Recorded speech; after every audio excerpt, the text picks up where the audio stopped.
আসসালামু আলাইকুম ভিউয়ার্স, আপনারা যারা দেশি হাঁস মুরগি এবং কবুতর পালন করেন,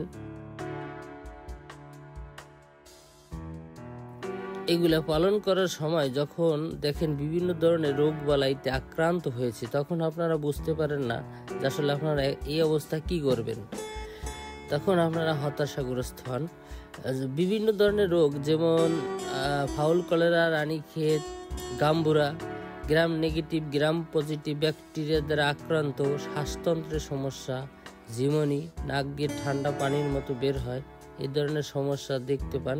অথচ এর প্রতিষেধক কি বা কি খাওয়ালে আপনার হাঁস মুরগি সুস্থ থাকবে বা সুস্থ হবে আপনারা জানেন না।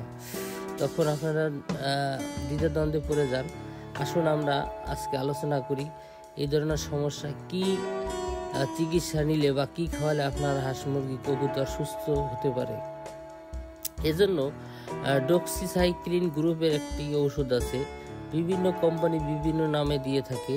যেমন আমরা ডক্সিএবেট, যার গ্রুপ হচ্ছে ডক্সিসাইক্লিন, এই ওষুধটি খাওয়ালে আপনার কবুতর হাঁস মুরগি সুস্থ হয়ে যাবে। এর ডোজ হচ্ছে 1 গ্রাম প্রতি লিটার পানির সাথে পরাপর 3 দিন খাওয়াতে হবে।